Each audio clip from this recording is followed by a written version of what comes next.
When I first retired, I really thought my life, my world, my mental state, my being, my relationships, I thought everything would feel lighter. I had a big job in a Fortune 200 financial services company for 35 years. I worked, I led, I managed teams. At the same time, I raised kids and went to sports activities and PTAs and back to school nights and got, the kids through college, all of the things, always juggling kind of in a world that you may say looked similar to organized chaos or like playing that game whack-a-mole. I don't know if you've ever played that, if you've gone to an amusement park. But I got pretty comfortable with that as my kind of life mantra. I got it comfortable as my work. I got it comfortable in terms of kind of the who I was. So there are some things I learned when I first retired, and I thought it would be an interesting opportunity to share some of them with all of you today.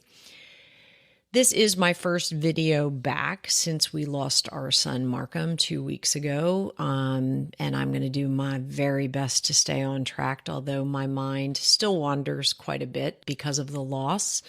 So I hope you bear with me and stay till the end. First thing I wanted to talk about under this topic of the things I learned was my role at home changed significantly after I retired. And you might say to yourself, well, that kind of makes sense. But does it make sense? My family needed me differently than I had envisioned what they would need when I had more time to offer.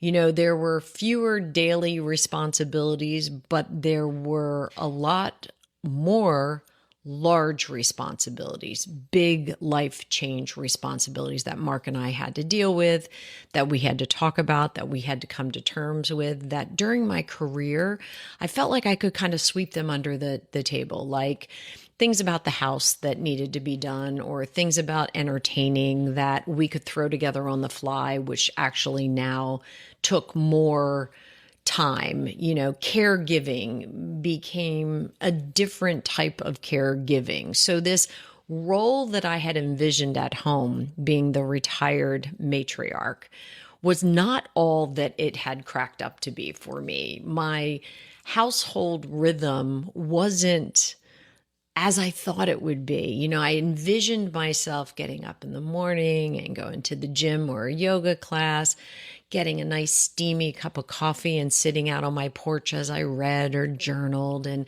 I had music playing in the background, kind of the birds were singing. And I would get a call from one of our kids midday, and they would, tell me the things that they needed me to do because I was so, present and available to them. And honestly, it didn't all unfold that way.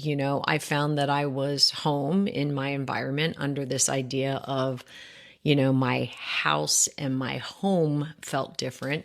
I was in this environment where suddenly I started to see everything that was wrong with the house, everything that was wrong with the yard, everything that was wrong with the way we had brought up our dogs, for example, even.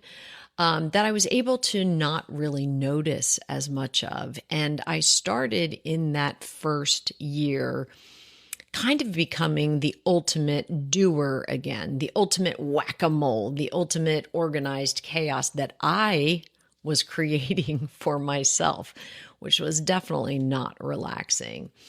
The second thing I realized, and I really prided myself during my career as being a person that did not believe in balance. And this is going to be controversial, and please leave comments below, but I never felt a balance between what my children and family needed and what was needed at work. I felt that it was less of a balance and more of a choice. Sometimes it was a daily choice. Sometimes it was a weekly choice. Sometimes if I got a break, I felt at the end of a month, things may have in retrospect felt balanced, but in the moment they were all choices. And I now didn't have that yin to my yang of, being available to my family. I didn't have that exterior kind of ego or personality that drew me towards the work piece. So I realized that much of my identity, although I fought against that and thought I had done a pretty good job, much of my identity was tied to who I was as a corporate citizen and what the invisible labor that I had put into the choices, the impact that had on my family. And suddenly, instead of my contributions from work, from, a high income earner, from, somebody who made these big choices every day between, family and work, and then looked back over the course of a month to see if there was balance, because not really believing in that word balance.